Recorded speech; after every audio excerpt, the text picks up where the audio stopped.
Bugs, they fascinate us, they frighten us. Some are as big as dinner plates, others as dangerous as the plague, and I love them.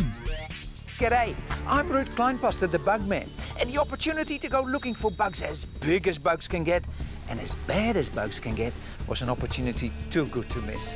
Ah, he got me! Ow, ow, ow, ow, ow, ow. I'll do whatever it takes to get down to bugs level so I can understand why some bugs become so big and others turn so bad.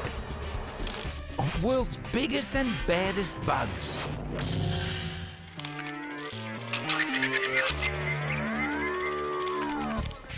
I begin with a journey in search of the world's biggest bugs. I'm going to need all my experience as an entomologist if I'm to uncover their secret hiding places, avoid danger, and discover why some bugs can get to be as long as your arm and the very biggest can be the size of a small cat. First up, the biggest cockroach in the world.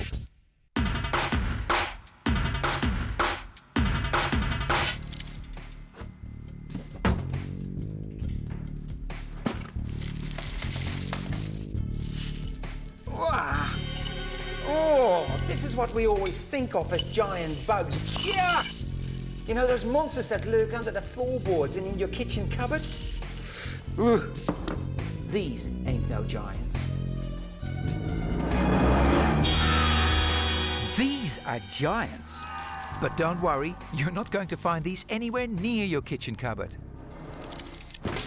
This is where they occur. My search for giants brings me to the Australian outback. You gotta be tough to live out here. It's hot. Come over here. See this? There's some dry soil here, sort of like recently excavated. What I'm looking for is the giant burrowing cockroach. Most cockroaches are too easy to find. These giants aren't. They live only in Queensland and only in burrows. See? Oh, come on, don't be a spoil sport. Got him. Righto, now there we are. Ow, spiky legs, all right. That is what I call a cockroach. Look at it. Might not even be full grown, and by the looks of it, it's a male, it's a boy. Oh, how long? About 3 inches. See this little lip here? That means it's a male and it can dig. It's like having your head like this and dig out with your thorax, your prothorax. Isn't that gorgeous? These cockroaches don't come to town, thank goodness. They're strictly country cousins, and they burrow. They can burrow through tightly compacted soil like mini excavators. Now underneath is the head. It's always protected. And you know what? It feels nice and cool, and it feels nice and moist. And that is a dead giveaway why these cockroaches live underground. Compared to the 90+ degrees heat outside, their burrows are as cool as wine cellars. And like a good wine, giant cockroaches age well. They live for up to 10 years. The roach in your kitchen lives only for 2. Even more remarkable is that mother giant roaches give birth to live young. Now, this is very unusual for cockroaches. Others lay eggs, and she looks after her young for up to 9 months. But why do these junior roaches grow up to be giants? Well, it's a mystery, but scientists think it could have something to do with moisture.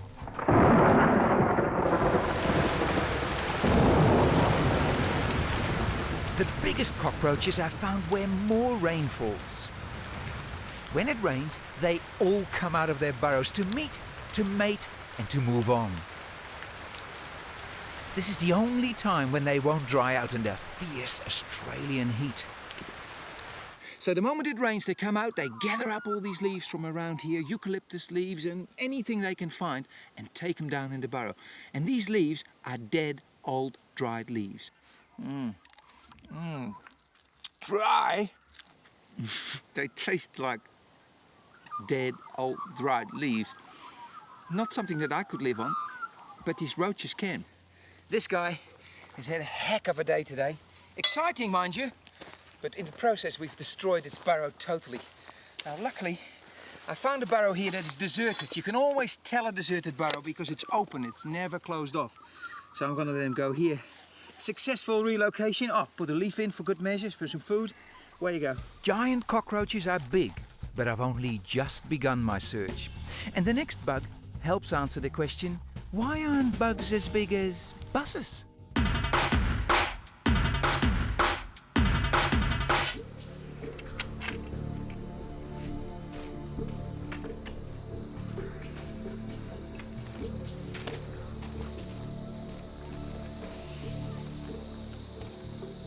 Dragonflies. I love them because they're so ancient. They were flying around 300 million years ago. That's the time when coal was deposited. Can you imagine? Another thing I like about dragonflies is that they used to be much larger than this.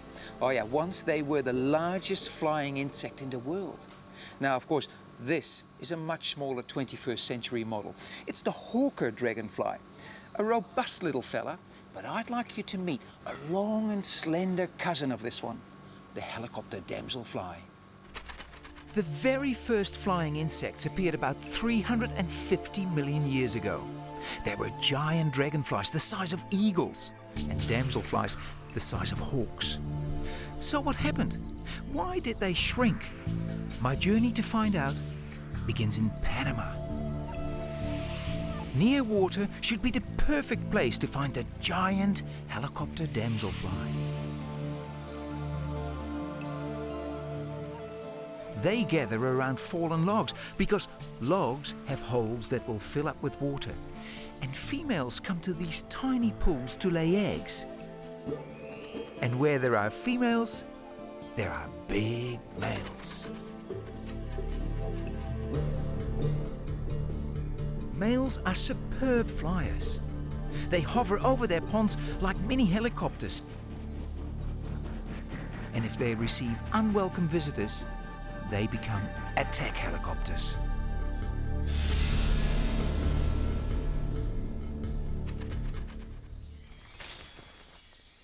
Got him. Why did they get so big? Well, very simple. Areas like this and habitats like these tree trunks don't come around very often, and they are worth fighting for. So if you're a big male, you got a better chance of securing a female with such a piece of real estate. Believe it or not, these helicopters are the biggest in the world. Body length, around 4 inches. Wingspan, 3.5. In the past, and we know that from fossil records, damselflies got a lot bigger. About the size like that. And why was that? Well, one simple reason: oxygen. We humans have evolved in an atmosphere with only 20% oxygen. We're used to it. That's enough for me to cycle hard for 5 minutes, no problems. Feel okay? Enough oxygen here, you know? But damselflies and their close relations, the dragonflies, evolved long ago when there was twice as much oxygen as there is today. Now, with more oxygen, flying insects became giants. Imagine dragonflies with a 2-foot wingspan. Then imagine what happened when the world's oxygen levels halved. Scientists think that decomposing bacteria and fungi began using a lot more of it. With less oxygen in the air, the insect shrunk. Now, if lowering oxygen can shrink a bug, I'd like to know, what could it do to me? I've asked my TV crew to find me a hyperbaric chamber. These help scuba divers recover from the bends by increasing oxygen. Now, for me, they will reduce it by half. When I take off my mask, it'll be like trying to breathe on top of Mount Everest. Here we go.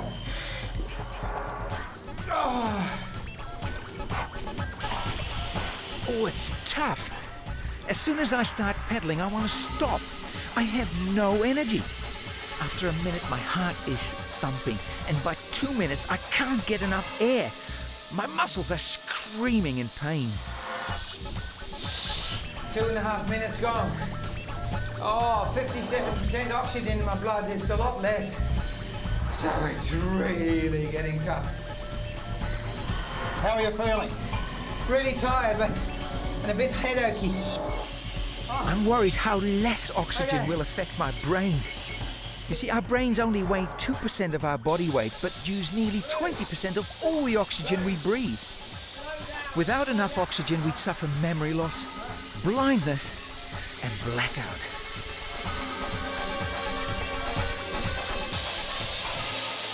Can I go back now? I want to go back. I'm going to go back. Hang on.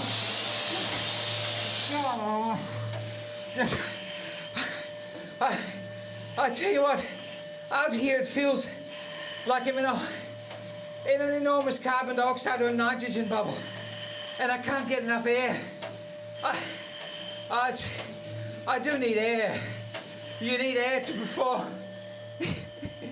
You need air. You need air to... Trying to work without enough oxygen is the worst feeling.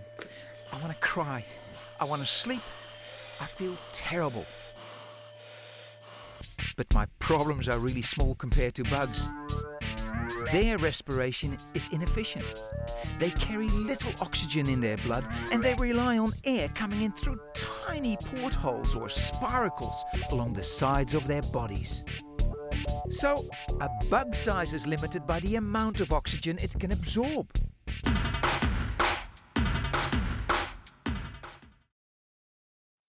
My search for the biggest bug takes me back to Queensland, Australia. If I were to describe to you an insect that can grow up to 8 inches in length, has perfect 360-degree vision, lightning-fast reflexes both in attack and in defense, what do you think such an insect would look like? You guessed it, a praying mantis, a predator that can blend into the foliage, stay still as a statue, but then strike fast enough to catch flies and wasps in mid-air. Praying mantises' weapons of choice are their pairs of extraordinary front legs that are like spring-loaded jackknives. They use them to lunge and then hold their victims. It's amazing. This praying mantis has given 2 of her 6 legs and modified them to such an extent that they're only killing machines. But as skilled and as lethal as these predators are, they must be very careful not to end up as the prey of much bigger killers. So how do praying mantises avoid ending up on other predators' breakfast tables? Their first line of defense is camouflage. All mantises blend into their environment, but few go as far as the orchid mantis. It even sways like an orchid in the breeze. It can also hide in papaya and frangipani flowers. Even its legs are shaped like petals. Just beautiful. But praying mantises have another trick up their sleeves. When cornered by predators, even much bigger ones, they will stand and fight.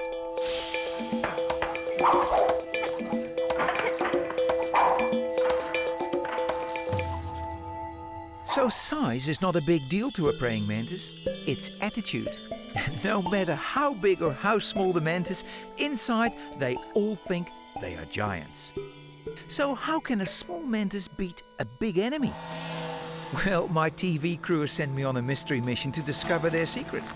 I'm to receive my instructions via text message. Prepare for combat.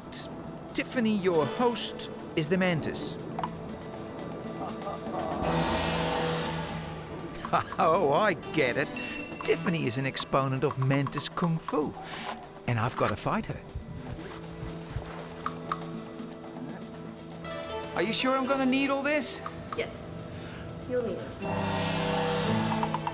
Your challenge is to pin her arms for just 1 second. All I know about mantis kung fu is that it was developed hundreds of years ago by a Chinese student who closely watched the moves of the praying mantis. There's something like 12 arm moves copied from the praying mantis. Her technique looks really good, but my arms are longer.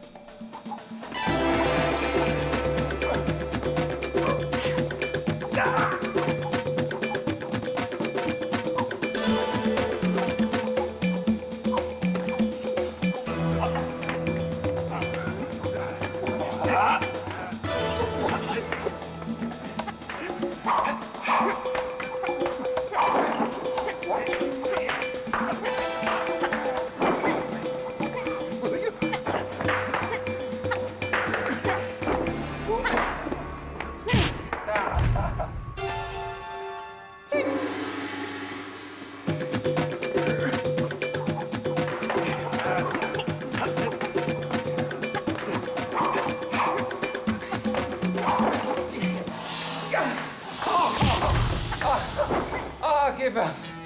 Give up. Shows you though, when you're small and you got technique, you can battle just about anything. I mean, I'm no slouch, I am. But this was too quick. This was technique. This was small, fast, and furious. Inside every praying mantis beats the heart of a giant. Next, bugs that are not only big, but tough when the going gets cold.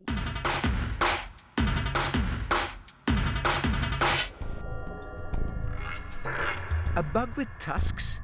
Yeah, that's right. They're on the face of a tusked Wētā. Wētās are related to crickets and grasshoppers, and tusked Wētā males use their tusks for fighting, just like male elephants or walrus. They fight for territory and for females. And battles like this have been going on for nearly 300 million years.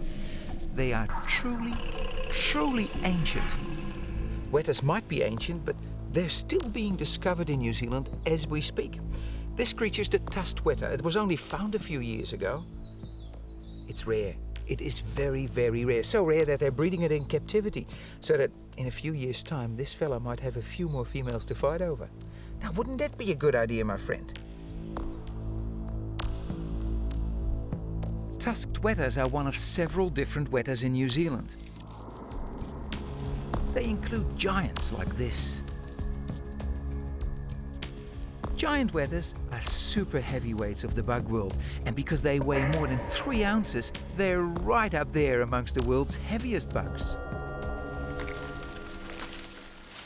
But by far the coolest Wētā of them all lives to the south of here in the mountains of New Zealand. And when I say cool, I mean cool. The mountain Wētā survives under the ice all winter long, and when spring comes and the sun thaws the ice, it emerges from its frozen tomb, just like magic. But it is not magic. You see, the Wētā has special chemicals that prevent harmful ice crystals forming within its cells. Now that was a clever trick. Could I do that? So I can appreciate the alpine conditions Wētās cope with. I've come to a human performance centre where Dr. John Marsden will let me experience what it is like to be in the mountains in the middle of winter. And like Wētās, I'll have no clothes, except for a pair of shorts for modesty. The freezer has been set to 16 degrees Fahrenheit or -8 Celsius. And the cold hits me like a brick. We are not built for the cold. If our temperatures drop more than just a few degrees for too long, we get hypothermia, which can kill us. But all it would do to the mountain Wētā would be to slow it down a bit. To the old mountain Wētā, this must be like the first day of winter, you know, and they're just getting into their game. I'm starting to conk out. They thrive at this sort of temperatures. It's unbelievable. But I have to keep warm. And I can do that by running and jumping, because when my muscles are working, they generate heat.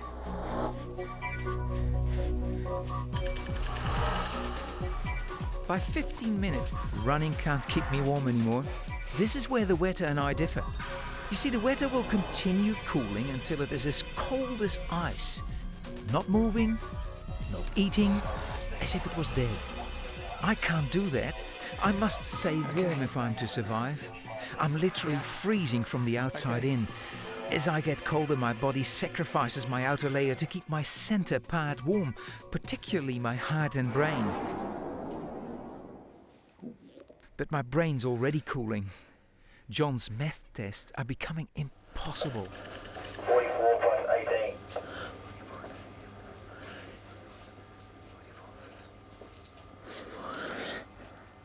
60 something too. 59 plus 21. Oh, 59. 80. 80. get those getting pretty near the edge here. If temperature goes much lower, then we'll pull you out of there. Okay. Ruud, do you want to tell us how you're feeling at the moment? I don't think I've ever been this cold. It really hurts, my ears and my hands and my fingers.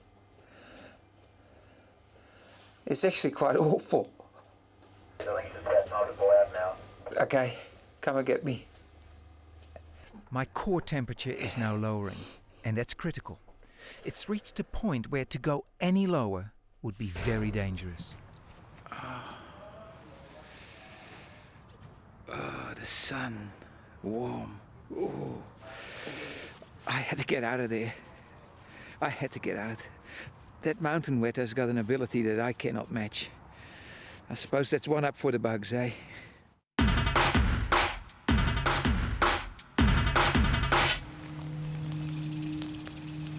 My search for the world's biggest bug now takes me to the Venezuelan rainforest, in the rain. This is what rainforest is all about, and these are conditions that the next creature really likes. Have a look at this. We're going large now, man. Look at this, 6.5, maybe 7 inch of the giant millipede.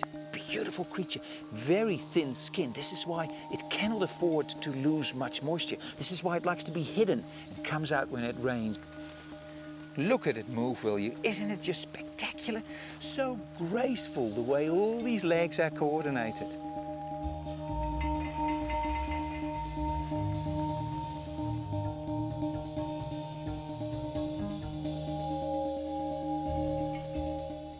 Now, as I said, they are totally harmless to human beings, but there is a similar sort of species that needs a little bit more care when you encounter it.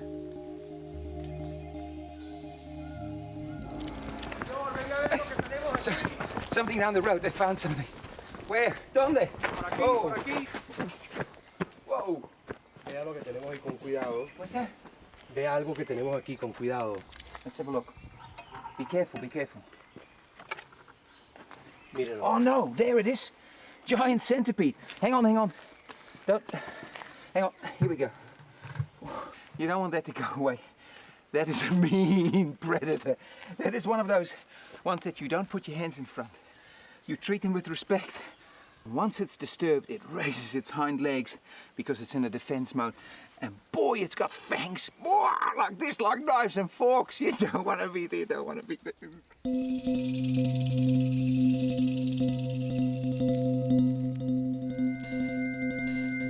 Now I'll show you what you don't do. You don't touch centipedes, but you can, if you're careful, stroke the back. Oopsie daisy. Huffy puffy, bit of a temper here. Oops. Thank you. Look, see that? And then there's these rear legs. Now, if I would do this with the rear legs, it would grab me, turn around, make a figure of 8, and bite me. There's no doubt about it. Those fangs at the front are the first front legs, which have been, in evolution, if you like, made hollow and with a poison gland from its head made into poisonous fangs. But they are really modified first legs. God, look at it.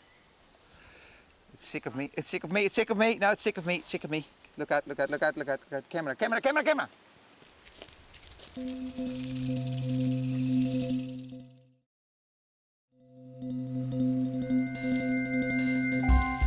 When a giant centipede gets hold of you, it doesn't let go. And when it goes hunting, everything from bugs to birds to lizards should watch out. It's a great climber. It's built for searching in holes. Nothing is safe. For its size, it's the ultimate predator, and its big advantage is its shape and speed. Long, thin, and very fast. How do you beat a bug like that? This little demonstration is all about body shape. It's a race between the beetles versus the centipede. Now, I am the big, round, bumbling beetle. And over there is Centipede Man. Go, Beetles!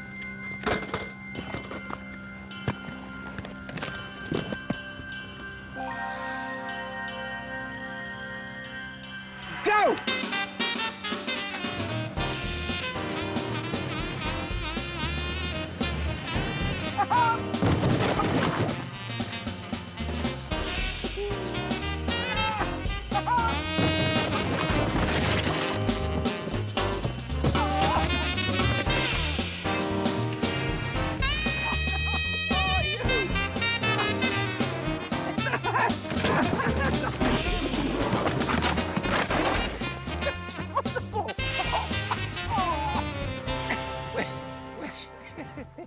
when you have to get a lot of body through a very small space in a hurry, it pays to be long, flat and thin, built like a centipede. You want, mate? We were so lucky to find this. I mean, they lead such a sheltered and hidden life. I'm going to put it back, though, because it really doesn't want to dry out. Oh, there, man. Here we go. The king of the predators of the jungle. Isn't it gorgeous? Ooh, lucky us, lucky us. Come on, mate. This is where you'd live. Here we go. So, put it right down here. Come on. Bye-bye. Have a time. Have a good time. I'm getting out of your way. Here you are. Down here. Come on. Vamos. Good. Whoa, there you go. Bye-bye. Making your body long and thin is one way of getting among the world's biggest bugs, but the next bug has done that to the max.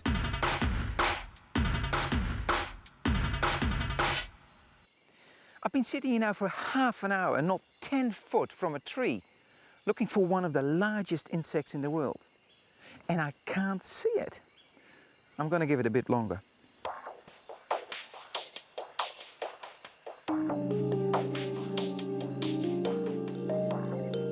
This creature's been eluding me now for so long, I've had enough. I'm going to get in there and get it.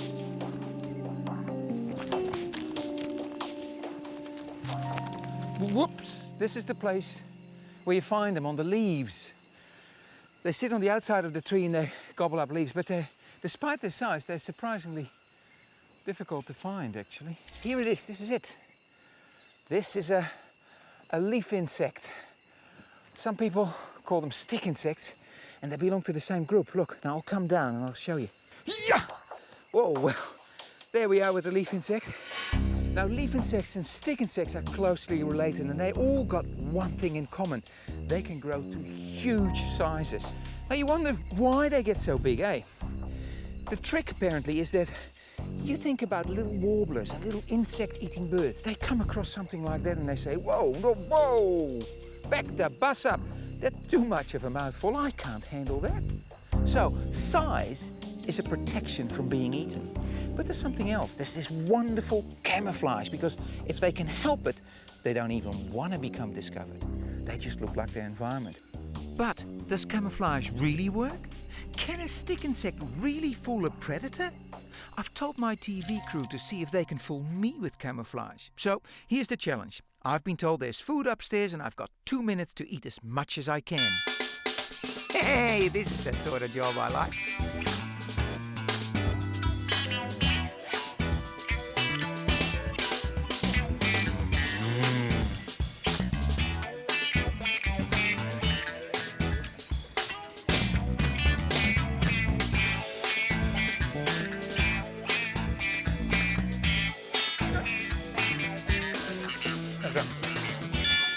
Nothing to it. Very easy. Yummy. Great. And now I get to do that all over again. But this time the rules have changed. This time there's still lots of food, but it's all disguised. Camouflage. It doesn't look like food, just like a stick insect doesn't look like food.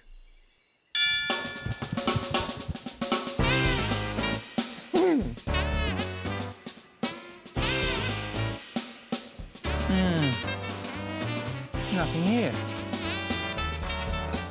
It's empty. This is ridiculous.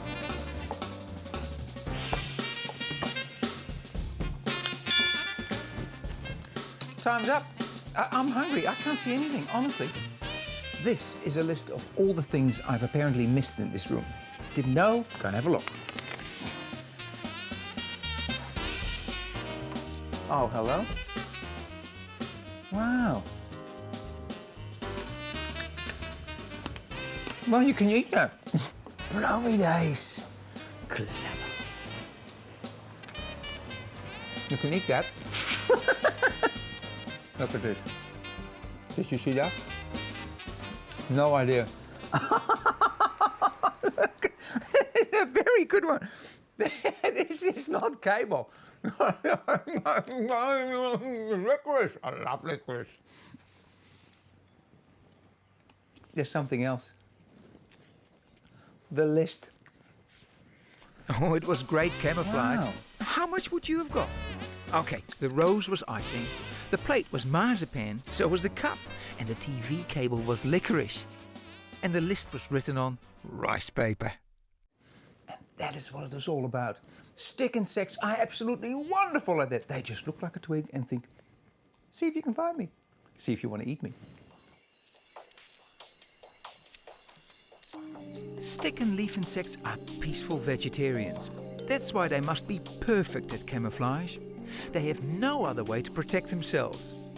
This one is just like lichen growing on a tree trunk. How about this leaf insect? It's so perfect it has insect bites taken out of it. And a leaf eating a leaf? How about that? But even their eggs are camouflaged. They look like seeds on the forest floor. And when the young hatch, they're camouflaged to look like ants and instinctively climb straight up into the branches of the nearest tree.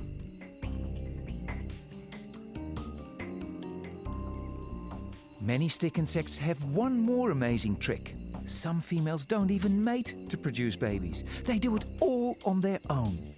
Unfertilized eggs hatch into females that grow up to produce more females. Instant family. Oh, very clever. The spiny leaf insect might be big, but it certainly isn't the fastest creature on this planet. No. But she knows where she's going. She's going up there to blend in with the foliage and to eat a little bit more and grow a little bit bigger. Now, while she's racing up into the tree, I might go away to see if I can find something even bigger than this. Go left, slightly left. That's it. Up the trunk, up the trunk, up the trunk. Go, yeah. Oh, just don't, never mind. I'll come down. Here we go. Oh no! Boy, oh. Are you all right? Are you okay, dear Sticky? Oh, I think she's in better shape than I am. Isn't it a beauty? Now, this is the giant Malaysian stick insect. It is it's one of those creatures that lives way up in the canopy because it pretends to be a stick, not a big fat trunk like that. The Malaysian giant stick insect is the longest insect in the world. Well, not this particular one, but somewhere out there, somewhere is its biggest cousin. The longest stick insect in the world was a Malaysian forest walking stick. It was found some years ago and was just under 2 foot long.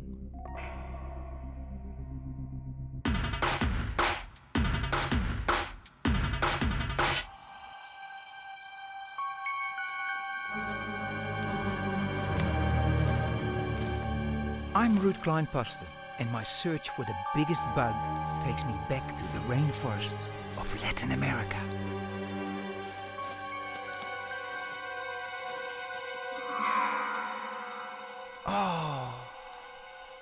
Oh, look at that.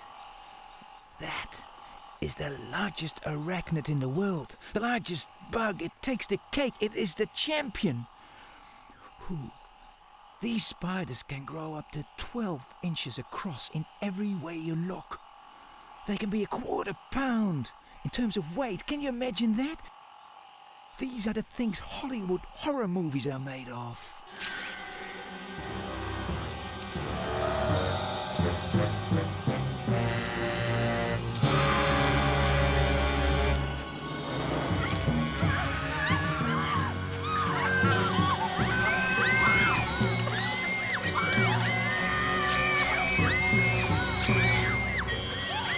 Magnificent. What a monster, what a hunter. No wonder they've made movies about these things. Oh man, they can kill people at 12 paces. That's all rubbish. Look at this docile creature, will you? Sure, it's a hunter. Sure, it's big, but it's slow too. These creatures have no ears. They've got 8 eyes. They can't see very well, but they have thousands of hairs on their legs, on their bodies, and those hairs all help to monitor airflow. That means they can feel people coming closer, they can feel predators coming closer, they can feel prey coming closer as well. If I make a quick move like this, you see immediately how she reacts. She can feel this easily, just with all those hairs on these wonderful legs. Come on, turn it down. Oh, it's all right, girl. I wasn't going to hurt you. See, If I were a predator, I would always go from the back, knowing that the fangs are at the front. And when I come from the back, oops, what it does is it dislodges all these hairs straight into my face. The hairs are venomous and cause irritation to skin, eyes and nose. But the hairs also tell us that Goliath spiders are in fact giant tarantulas. And like all tarantulas, they are predators. They ambush prey and kill with venom from their fangs. But they must take care when they meet other Goliath spiders. When a male and female come together to mate, the male protects himself from a bite by holding her fangs on special hooks on his legs while they copulate.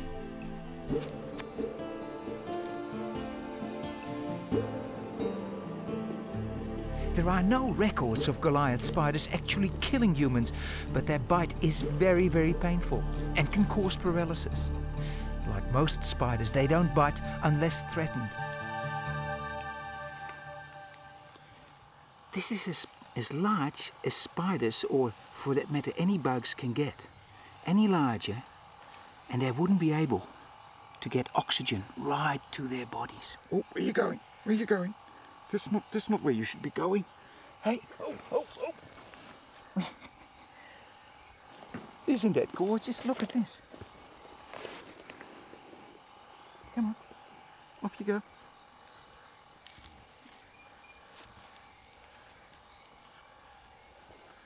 Where's she gone? Right. That's what I call a good spider. Straight back.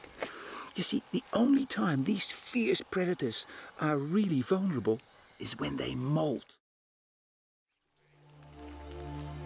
When a spider is about to molt, it stops feeding and hides away.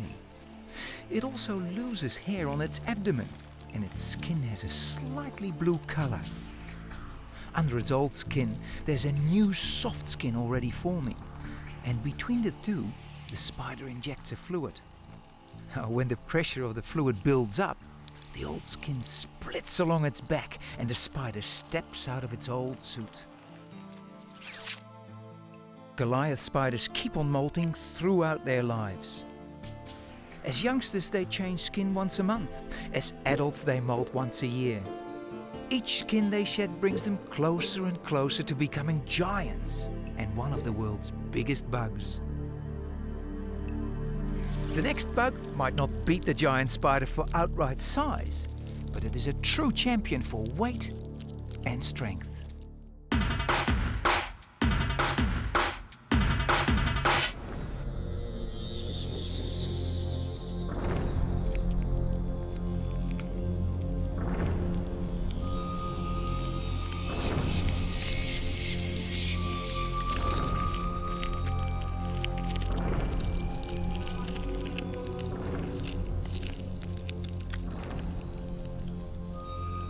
There's something weird and wonderful happening here, and it's all to do with growing. Getting to become a true giant of the bug world means eating your rotten wood, and plenty of it. Rotten logs build champions. Now have a look at this. Look what I found. This is merely a baby. It is the immature or larva of the Hercules beetle. If you want to see something really nice, have a look at this creature's father. The very best fed larvae get to become the biggest beetles. After spending over a year hidden in the ground, munching away as a grub, the adult Hercules beetle finally emerges. As big as a truck. Papa Hercules. Isn't it a wonderful specimen? Look at it. This is as large as they're going to get, those beetles. It's a contender for the heaviest insect in the world. And they're built, listen, like a nut. Strong and hard. They can lift 80 times their own weight on top. Look, they're really tough. Now the horn, yes, well, that horn is not for aggression. Oh no. It's not even for defense against predators. That beautiful horn is for jousting. And jousting is where size of body and horns really counts. When a stranger comes along, it becomes a battle to defend your home patch and defend your food.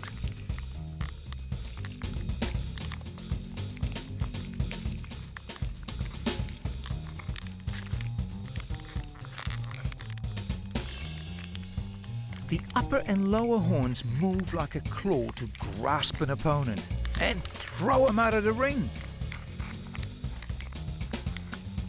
Among Hercules beetle males, big is definitely best. And if a male can keep a good feeding ground, it just might become a breeding ground. If he wins, there's a good chance he will also get the girl. To prove that size makes a big beetle unbeatable, my TV crew has set up another challenge. Oh no! Oh, a sumo wrestler! He's the big beetle. Oh, and there's the girl. And I guess I'm supposed to push him out of the ring? Yeah, right.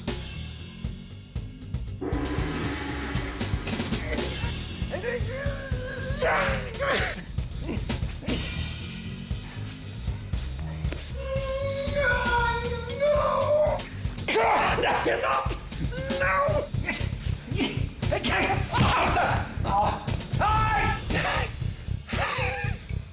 One more. I nearly got him.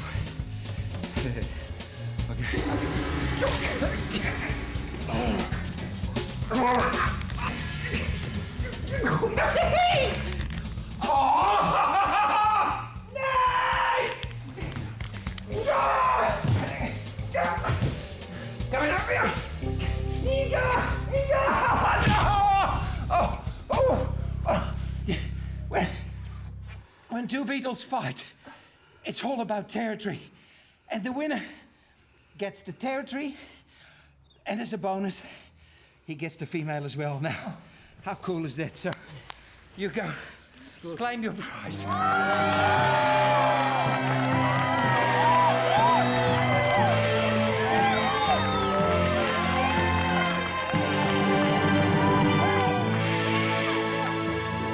Oh, I feel for male Hercules beetles, especially the losers.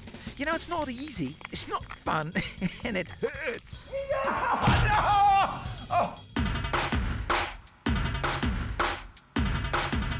My journey now continues in search of the world's baddest bugs. I'm Ruud Kleinpaste, and I'm going to need all my experience as an entomologist if I am to avoid danger and discover why some bugs can seriously hurt us and how others can cause the deaths of millions of people. But first up, the stinkiest bugs in the world. This is not a good idea. This cute bug is called the man-faced bug, and I'm sure you can see why. Well, if I turned it around, you would see.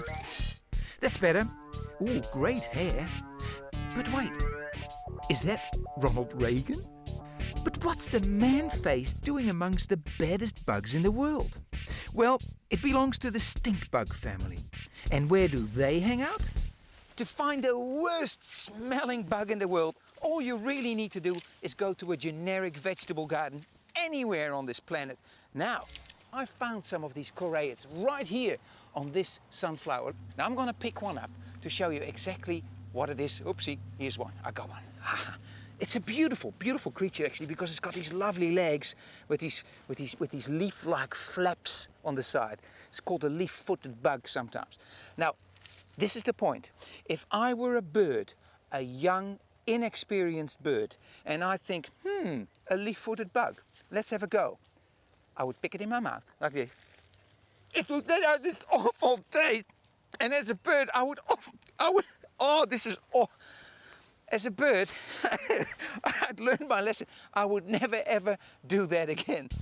Stink bugs get stinky and horribly tasting by feeding on plant juices and using the toxins in the juice to manufacture bad smells and tastes.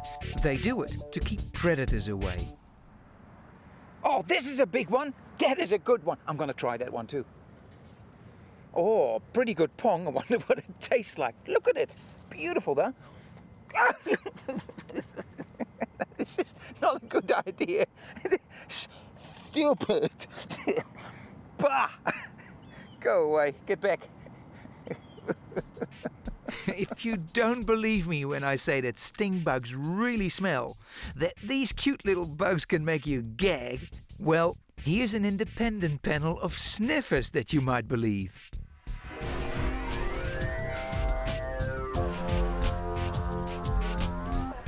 Oh my god! Oh my god! Oh, smell it.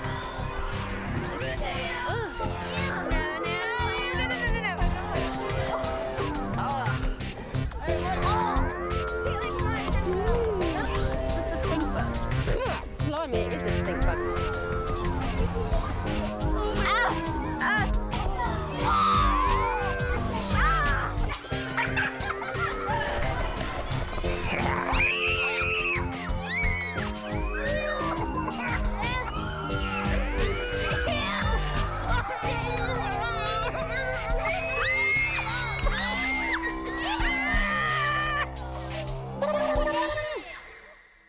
Smells are bad, but they're not dangerous. Now, the next bug has a hot solution to help escape predators.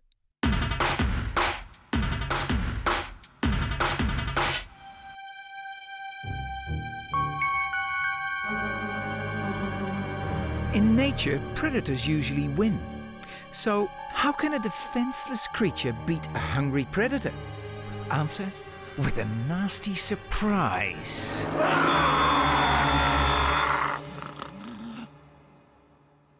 Sometimes the best form of defense is attack, or rather confusion. And when you're a small bug in a big forest, the more time you can buy yourself by scaring your opponent or your predator, the more time you have to get away. Meet the Bombardier beetle. Bombardier beetles are the nutty professors of the bug world. They create explosive reactions by combining chemicals inside their bodies. And if you're on the wrong end of that chemical explosion, then these guys are bad. But how bad? World Bombardier expert Tom Eisner should know. No, I haven't actually. So you've never seen one blast? No. Let's do it. Now what I'm going to make believe is that I'm an ant, Oh, you are? and I'm going to You're a just voracious bite him ant. gently in the leg. Oh, where? Which side? The left front Left leg. front side. Oh, okay. Here we go. Oh! Gee, oh, look at that. And it's squirted in your direction. He's the best marksman in the world. Wow! Look at it. It didn't miss a degree. Okay, watch the other leg. Okay, the other leg. We're Okay. going to take the middle legs from the other side. Okay. Here we go. Yep. Oh, yeah. Oh! Put on your goggles, here the What now? forceps. Okay. Just pinch him very gently. It doesn't take very much. Yeah, here we go. Try the left hind leg. Yes, I'll try the left hand. Okay, here we go. Okay. It works. Sensational. And imagine he can do this for about 30 times. Ooh, that's a pretty good national average. It's a good national average, and he's not forced to expand his supply because after he fires, he's coated with this stuff. The Bombardier beetle is a walking zap gun. It's quick on the draw, can fire in any direction, and it's guaranteed to put off the biggest predator. That was a Thanks, Tom. Well, That was a random you one. really good. You got you straight in the nostrils. Oh, no, I'm sorry. No, that's this is what it's all about. This is the master blast. No, Beetle, these are visitors. Behave yourself. It's quite remarkable. You know, the mechanism is not unlike the one that the Germans put in the V-1 rocket in World War II. It's also a system where chemicals are mixed from two chambers. So to avoid getting zapped themselves, Bombardier beetles keep two chemicals apart in two chambers and only mix them to blast an enemy with their boiling hot smelly gunk. This is concentrated hydrogen peroxide. It is exactly the same material that is fabricated inside the abdomen of the Bombardier beetle. Can you imagine it? It's rocket fuel. That's what they set these rockets up in the sky with. And I'm going to mimic exactly what happens inside the Bombardier beetle. This is it. Look at it. First, a bit of peroxide. Here we go. To this, we're going to add something that reacts with it. There it is. It's a catalyst to set off the explosion. Now, I'd like you to meet myself here. standing just like that. And if this is the Bombardier beetle, we're scaling everything up to my size. That's what we're trying to do here. Watch what happens. Holy moly!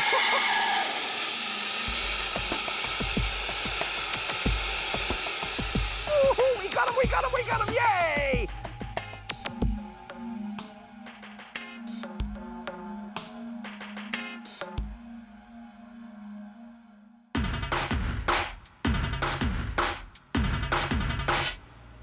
The search for the baddest bugs in the world brings me back to Latin America and the busy shipping highway, the Panama Canal. I'm Ruud Kleinpaste and I'm searching for a bug that is the terror of the rainforest. A fierce predator that devours over 2 pounds of bugs and other small creatures every day.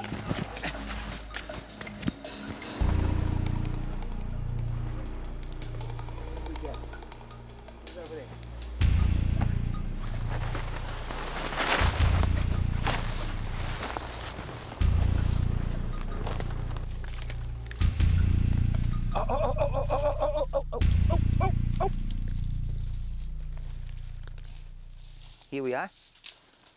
Missed. Hang on, get one. Got one. This is what I'm looking for. This is what we call an army ant. Small, insignificant, yes. It bites. No, it stings. Yeah, it does both.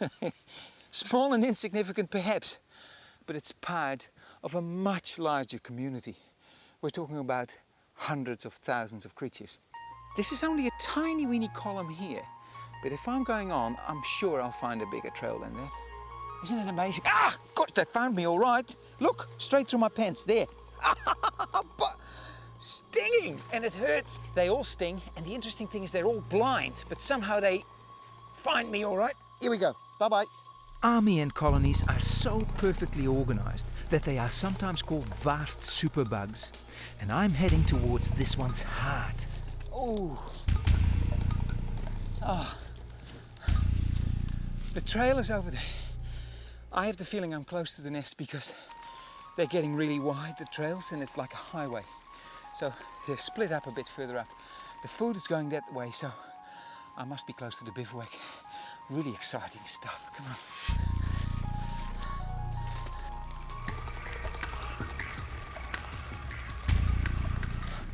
Oh yeah. That's where they are. Ooh, look at it. This is the bivouac. It is not a structure as such. It's not a nest. It is basically a hell of a lot of ants all holding hands together, forming their own nest. It's a bit like having a whole family of human beings all holding hands together and forming a house, or other human beings walk inside on the staircase, going upstairs, going to the fridge, find mum, find the kids. And there they are. This is, I would say, a medium-sized nest, 700,000 individuals, something like that. This bivouac is part of a nomadic phase. What I'm trying to say is that these ants are actually on the move. The workers move their camp or bivouac every day. As they take the queen and thousands of helpless larvae and pupae to a new feeding location, big, well-armed soldiers guard them. During the nomadic phase, the colony is a bit like a ravenous beast. Its appetite is insatiable. Lizards, birds, even snakes fall prey to this rampaging superbug. You know what I reckon is going to be fun? Going to the front of the column. That is the swarm. That's where the action is. That's that battlefield. The swarm will move out in a new direction every day. There are no scouts, and because they are all blind, they follow a pheromone or scent trail laid down by the workers. Army ants sometimes enter our world, and when they do, you can clearly see how totally organized they are. It's like traffic on a freeway, except there's no accidents and no traffic jams.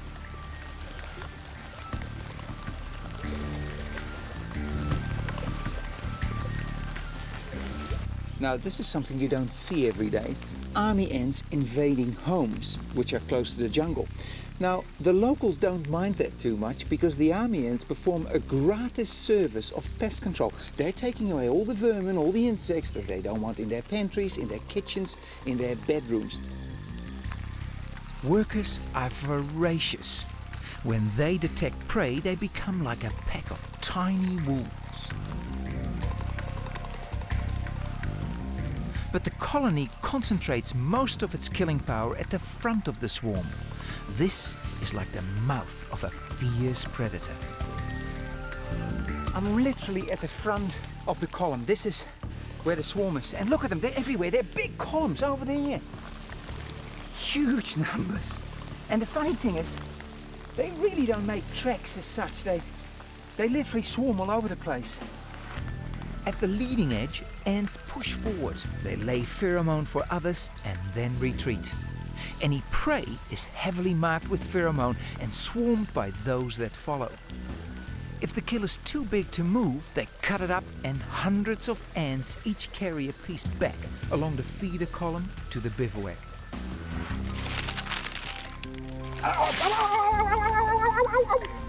Now, if the front of the swarm is like the mouth of a fierce predator, I could easily become its next meal. Ow! Ow! Ow! Ow! Ow! Don't do that! Oi! Stop! I'm in the wrong place. I'm in the wrong place. I'm in the wrong place. Oh, no! Army ants hurt, but next an ant that can really hurt. It has the most painful sting in the animal kingdom. The good news is this bug lives in Central American forest treetops, so I get a ride in a crane. The bad news is that it has a really painful sting and I've agreed to experience it. To forget that I'm about to get a bad sting, I'm really trying hard to enjoy the view up here. You can imagine that the canopy of forests like this have not been studied much in the past because there's no way really of getting there. But once you get there, boy, there's stuff everywhere. Entomologist dream. Every tree you see here is different. I mean, there's a home for everybody here, literally. And there's ants. There's ants even at this elevation. Where's my bullet ant? I'm going to be stung by a bullet ant. They live in colonies at the base of trees, but mainly feed on flowers and nectar high up in the treetops. Bullet ants are blind. They use their antennae as walking sticks as they move about up here. And that's why they have a sting that causes such incredible pain. The only disadvantage of living up here is you're in the public eye. The stakes are really high here. All insects want to feed here, and the predators know that because they go and hunt for their favorite prey. And if you are a big insect like a bullet ant, you really want to arm yourself so that those predators don't stand a chance. Worker ants travel alone. Nothing will mess with you when you've got a major sting in the tip of your abdomen. They say that being stung by a bullet ant feels like being shot. And I'm about to find out. Un poco. Gracias, gracias, gracias. Oh, there's heaps of ants here, but it's the wrong size. Look at them. Whoa! They describe this ant, the pain of this ant, as if your hand is being slammed in a car door for a couple of hours. Yeah. So why am I doing it? Well, the world's stinging insects, bees, wasps and ants, are all bluffers. It's a painful bluff, mind you, but a sting is simply their trick to make us think that we are suffering major injury. They really just want us to go away. Now, even a bullet ant sting is nothing more than a painful sting. Got it. Nearly got it. Come on. Yeah! I think I got one. Now I'm going to take that ant and see what it's really made of. Here we go. This is the bullet ant I got up in the canopy. And I'm going to bite the bullets. I'm going to see if it's really all it's cracked up to be. Come on, mate, down you go. I don't want you out there yet. I'm going to put it on my arm here. Ah, he got me. Get out, get the sting out. Come on, off you go. Please, get off me. He keeps going. Hang on. Ow. Ah, come here. I'll catch you anyway.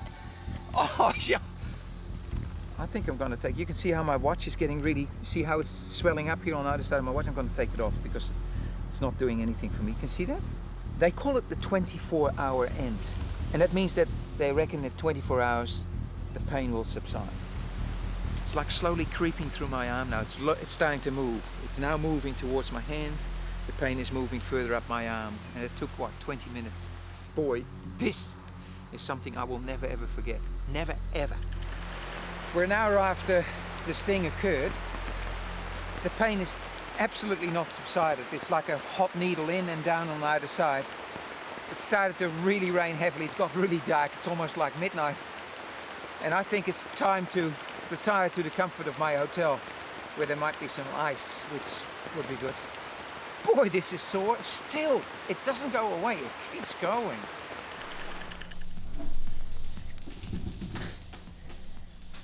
It's about 6 hours after the sting, and it just doesn't let up. It's really painful. It's not getting much better, really. It's just like it's swollen, sore from here to there. My arm is, when I don't move it, it's totally numb. It's thick and you cannot move much. It's very thick and fat inside. Doesn't really hurt much until you start moving it, then it starts to hurt again.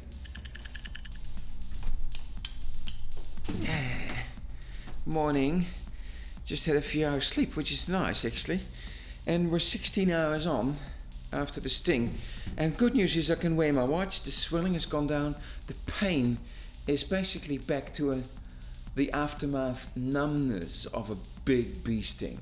And that means that I'm on the road to recovery. I think I shall live. I learned a lesson. I really did. Don't mess with bullet ants. They pack a punch.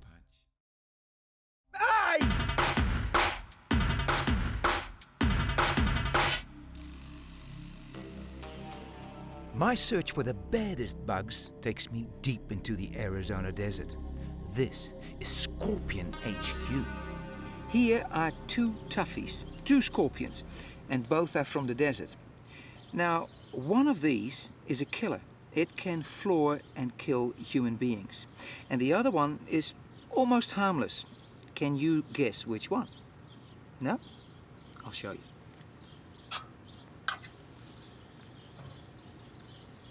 This one. Ah! But this one is the harmless one. Oh yes, it just got me. Absolutely got me, and it draws blood. But the venom is not half as bad as that of a bee. She's so strong that she would rarely use her sting for catching prey. She would use it only really in the last possible defense, if somebody is hassling her or if she feels really threatened. A little bit like this, look. See, there it goes. Ah, yeah, she's pushing, she's nudging. Look at that. And the funny thing is, it doesn't even hurt. Now the other one, that's the nasty one. And there's a very good reason for it. The bark scorpion hunts out on tree trunks and rocks where it can be seen and is vulnerable to attack just like the bullet ant. So it uses venom not only to catch prey, but also for defense against predators. My TV crew has rigged another surprise for me. I'm not sure what a walk on the beach will teach me about bark scorpion stings, but I'm sure I'll find out. For this simple demonstration about the bark scorpion, I was asked to walk past that girl on the beach there. How easy can that be?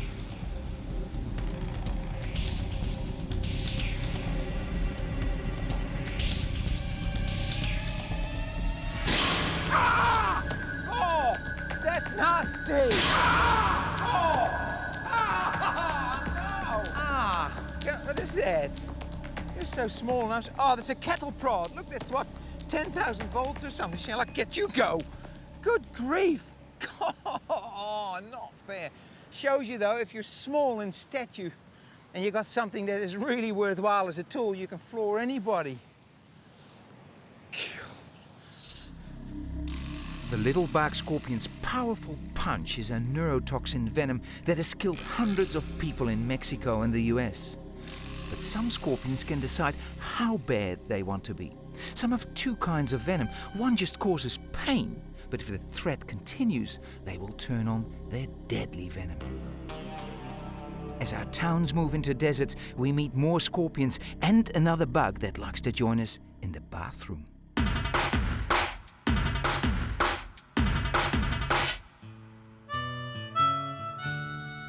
As American settlers moved west, built homes on the prairie and in deserts, the deadly black widow moved in with them. It had a fatal attraction to the smallest room around the house, the outhouse. The relationship between men and bugs has never been, shall we say, a comfortable one. And especially the black widow spiders left a trail of victims and destruction. Oh, what a top spot for a spider to hang out. It's got everything a decent black widow would want. Now, for these spiders, outdoor toilets were merely the beginning of their long association with humans. I reckon they went a couple of steps further and are now saying, modern cities and urban habitats, bring it on. Many towns and cities have now spread across a lot of black widow territory, and that spells danger for us. In the last 25 years, there have been numerous black widow spider bites reported, but thankfully only 4 confirmed deaths. It's the female of the species who's the bad bug, and I'm keen to meet the lady up close. This is what I call a prime piece of real estate. There she is in an old clay pot, nice and sheltered, big web, and of course in an area with a lot of rubbish, a lot of other insects, a lot of flies, a lot of food. She sits in the back of the pot, waiting. The web is right out here. And in the web there's some other little bits and pieces. There's some food hanging in suspended animation right here, little fly, covered with silk. Now, we all know that they're venomous, but the reason they use their venom is very, very simple. You see, spiders haven't invented fridges yet, so when they catch prey, they want to keep it as fresh as possible if they don't want to feed on it yet. So what do is you wrap it up into silk, you give it a little bite of venom, a little bit of poison, so that you just don't kill your prey, and it stays okay in the web for 4 or 5 days. Perhaps black widows are super venomous because they are small and vulnerable, just like bullet ants and bark scorpions. But the good news is that, like all spiders, they really don't want to bite us. Now, black widows are normally not very aggressive at all, but you've got to be very careful, they are venomous, and don't try this at home. But when you get a spider like this that falls onto your hand or bungees onto your hand, don't pick it up, put it back just like that, and put it back where she belongs, and she will leave you alone. Mother black widow lays several egg clusters in a season. But newly hatched black widow spiderlings have a clever way of going new places and meeting new people. They climb up to a windy site, make a long piece of silk, and use it like a parachute to take to the skies. It's called ballooning. They can blow for miles and miles, and wherever they land, be it a forest, an office building, or your backyard, that will be the widow's new home.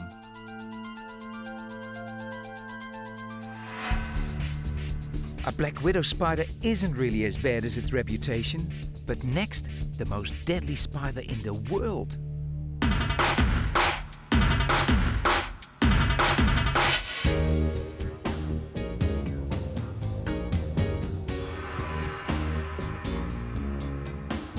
Look at this, a bustling metropolis with lots of activity and heaps of people. 4 million, in fact, because this is Sydney, Australia. Now let's take a step back in time 300 years. Ah, that's better.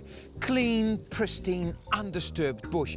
Now it was in this particular area, perhaps only a couple of dozen square miles in size, that there once lived a very unique species of spider, a funnel web spider. On warm summer evenings, male funnel webs would come out of their silk-lined nests and go wandering through the bush looking for a mate.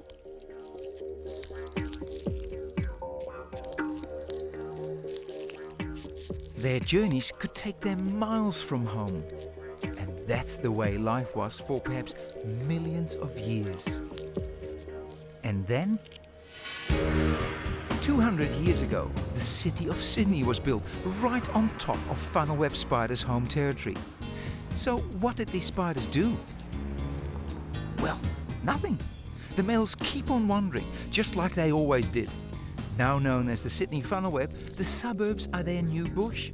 And if their romantic journey should take them near a house, they are likely to come in. Trouble is, they're probably the most venomous spiders on the planet.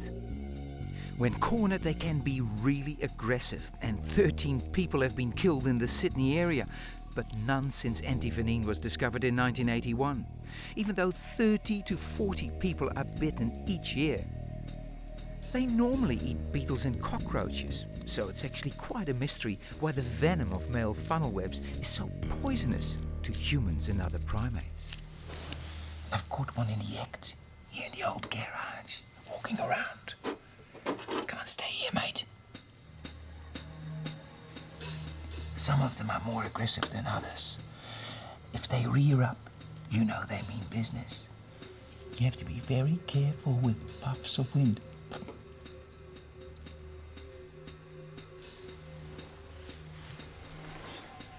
This is rearing behavior. Universal language. For danger, stay out of my way. I'm gonna try something here. I've got a theory that a spider just doesn't bite the ground that it's walking on. It's got to have a good reason to be aggressive and to attack if it's under attack itself. I'm gonna try and let it walk over my hand. I think. This, believe it or not, is not an act of foolishness. Oh, look at that. I've handled bugs, good and bad, for over 20 years. I know when it is safe. And I know that venom is precious to a spider. They don't want to waste a drop. And they will only attack when threatened. Oh, that was close. God, I don't believe I did that. But please, if you live in Sydney or anywhere there are venomous spiders, don't you try this.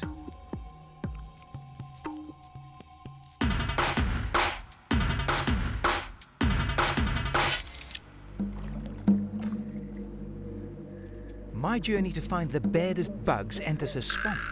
This could be anywhere in the tropics.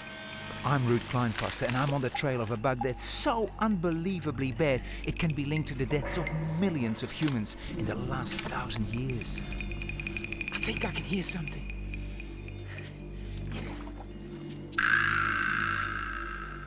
Hasn't found me yet.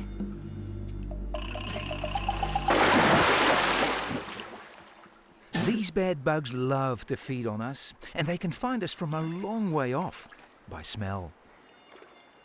Of course, I'm talking about mosquitoes.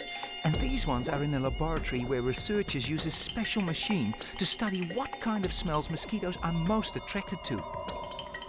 This is how it works. Lots of mosquitoes in these containers and some pipes and tubes in which you can put an attractant, and then you can measure the response. Number one, I know breath attracts them, carbon dioxide. I've got a sachet of artificial carbon dioxide here, which I'm going to put in this chamber. Oopsie-daisy, here you are. See what happens. And there they go, straight for the carbon dioxide. It really turns them on. If I would go and breathe a bit more, they would even like that better. So, breath. This is another one. I'll put my hand in here, open that one up. This shows you that the chemicals on my hand, the sweat and the body odors, are also a very good stimulant for those female mosquitoes to grab me, to get hold of me. But I've got something else. I've got the odor of all odors. I haven't washed those for a couple of days, so hope it's not going to kill them. No, it doesn't. They're actually... They really like this stuff. Isn't that amazing? It's like Swiss cheese to a mosquito. Big foot odor, big sweat. Only female mosquitoes come after us. They want a protein in our blood to help develop their eggs. They find us first by locking on the carbon dioxide in our breath. They can detect us from over 100 feet away. When they get closer, they smell our skin. Mosquitoes react to over 300 different skin chemicals. And look, there they are. They're going straight for my fingers. These mosquitoes can take 4 times their own body weight of my blood. That means that they become 4 times heavier than they are when they started. And that means that their abdomens really have to stretch and let in more and more blood. And if you look really carefully, you can see that they eject water with little droplets from their abdomen just to make room for a bit more blood. They really want as much protein as they can get. Different mosquitoes have favorite animal hosts. These striped Aedes aegypti love human blood. They live in the tropics and like to live in our houses. Problem is, each one is a potentially loaded gun full of nasty disease. So, am I in danger? Thankfully not from these little ladies. They are laboratory bred and disease-free. But you can imagine that if these would have things like yellow fever or dengue inside them, I would be a sitting duck. Aedes mosquitoes spread yellow fever and dengue fever by sucking up disease from the blood of an infected person and passing it on to others. The disease multiplies in a new host, rupturing red blood cells and causing severe fever. Fever that affects millions and kills thousands of people each year. Next, a bug that wants to hurt us in a big way.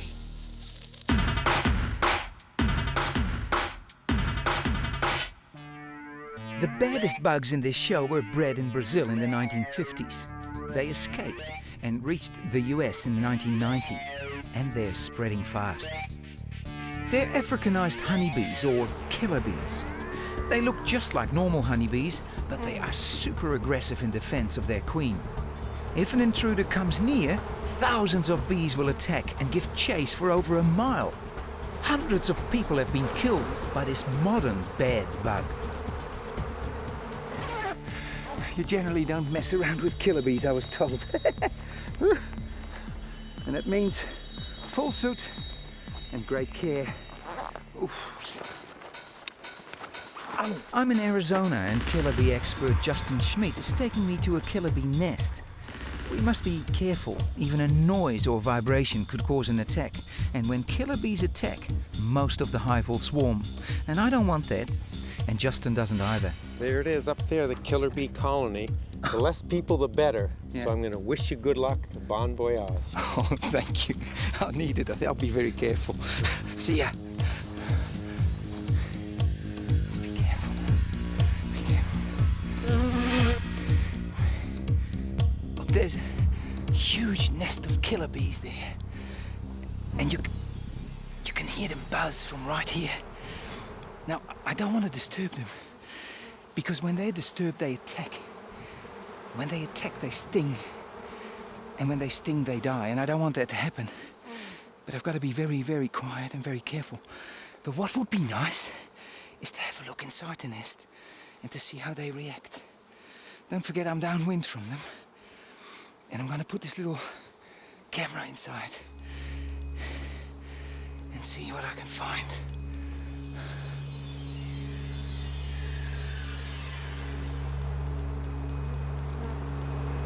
Oh boy, guard bees. Oh, amazing, they haven't seen me yet. Oh, it's sensational, this has never been done before. Oh look, they're investigating the camera now. Wonderful. Oh God, the noise. Whoa, here they come. I've got to get out, folks. I've got to get out. No, this is not safe, I've got to get out. I'm on, I'm moving.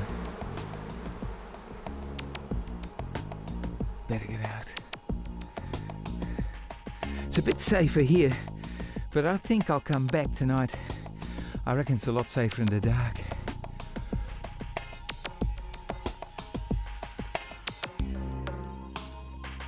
When I approach the nest at night, I expect the bees to be at rest, but they are not. They are still aggressive after my earlier visit. As I approach, they approach me, on foot. They climb my boots and my legs. It's amazing. Even though this is night, they are still alert, still super aggressive. They start stinging. It's time to get out of here. But there will be no escape from the killer bees tomorrow morning. My journey to find the world's baddest bugs ends here, today in the Arizona desert. I didn't sleep last night. I kept thinking about the crazy thing I've agreed to do.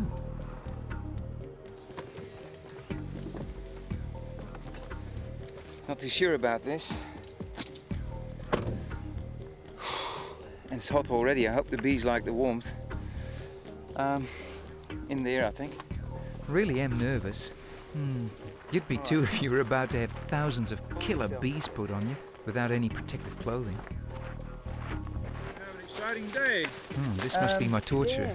Entomologist Norm Geary. You well? Hi, Norm. Yeah, we're going to have some excitement here. I have no idea what's going to happen, so tell me, what do I do? The first thing you do is not panic. No matter what happens, don't panic because that's bad. Okay, so I relax. You relax totally. As much as I can. As much, yeah. How can anyone relax with 50,000 bees on their face, eh? How many? Well, at least 50,000 bees are here today. And we hope they're all in a good mood. They'll sting a lot, so we'll He puts repellent around my eyes. My sleeves and cuffs are taped to prevent bees getting into my clothing and stinging me. Norm Geary is a bee expert and has worked a lot with killer bees, but what we are planning is very risky. This is a... Hey, listen, I mean, hang on. Is this it? That's it, Ruud. It's not beautiful, but it's functional. This is a small vial of liquid. It's a pheromone complex, actually. Many pheromones, bee pheromones combined together. So you can already see the bees are showing interest in it even before I open the vial. Yes. So in order to attract the bees to you, get them to cluster on you, we're going to place little droplets of this wherever we want the bees to come. Wow, they're really responding. Just little droplets here and there. The pheromone is the key to what we are going to do. It's the same chemical that a queen produces when she flies from an overcrowded hive to encourage workers to follow her. That's why they will come to me. And that's why I'm doing this. To prove the power of the pheromone. I trust that it will communicate to these killer bees that they should not attack me. Just to be on the safe side, I have a fistful of medications here. Okay, Most anything for any purpose, and we'll take good care of you if you get stung. Okay, so that's if I go absolutely out. Okay. All right, are we ready? I'm ready, mate. Yeah. Very good. Ready? Ready? What am I doing here?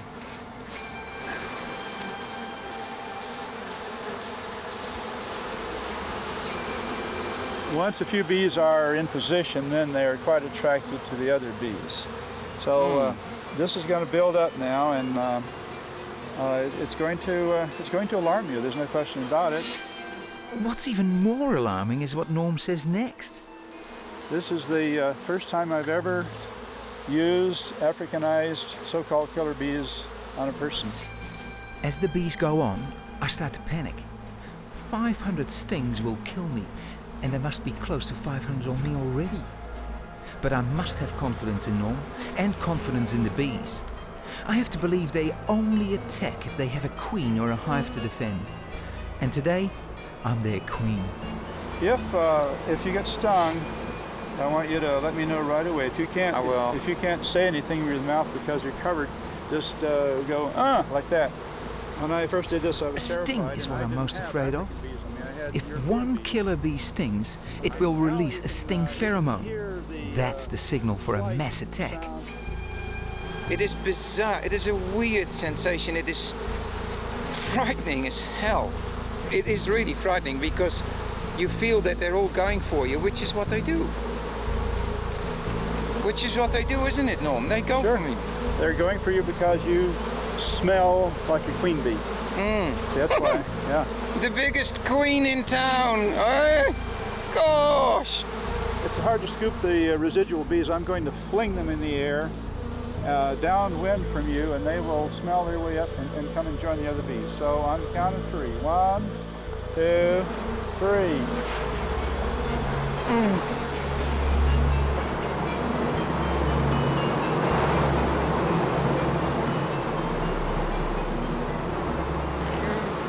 How many more do you have? Well, I would God. say maybe you have 30% of the... Oh, you can go ahead and release the others quickly and... can I put my arms down? Oh, yes. Just Okay. keep them down. Okay. As long as they're... Sorry, I'm Yeah. getting tense. Just relax. As Norm releases the bees, they come flying onto me at great speed. It's like riding a motorbike through a swarm. I'm getting really tired. At this point, you should start feeling a lot of weight. Yes, I can feel weight. The bees are heavy, about 3,000, 4,000 bees per pound. Yes. And you have at least a half pound on your hat alone. Yeah. I can hear them so close up that they feel as if they're living in my ears. And it's like deafening. I cannot hear anything that you're saying. You have to shout. I have to learn to relax and look up straight. I can't see a thing. The bees are shading my eyes. Can you see that? I can hardly see a thing now. It's awful. Under the weight of 50,000 bees, I'm feeling totally isolated. I'm starting to panic again. I want this to end. Now, please. Ruud, I thought you might like to see how you appear in the mirror, so Oh no! take a look. Oh, you're joking. Oh no, look at this. Oh, this is amazing.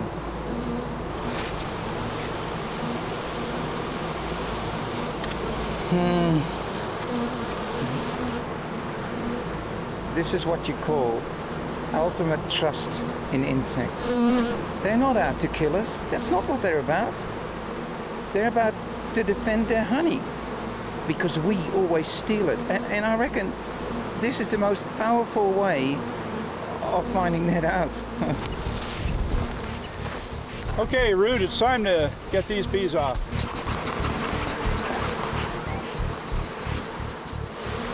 A little bit on your cheek here, huh? Start with. Whoops. I'm sorry, my fault. Oh, I'm I got it, stung! I got it. I'm stung! Will they attack?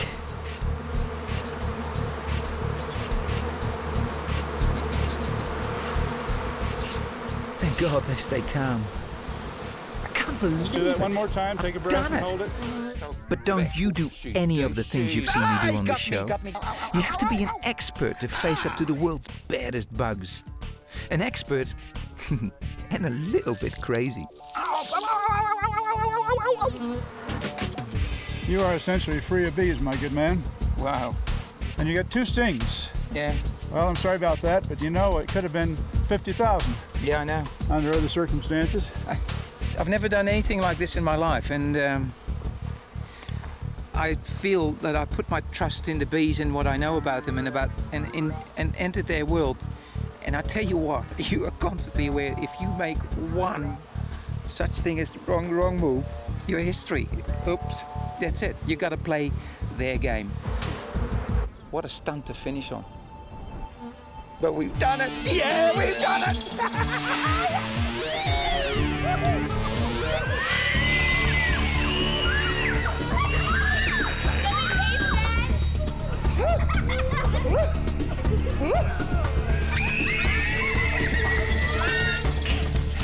Oh, you did! Oh, I got. Yes, fine. Whoa! Okay, I'd like another one.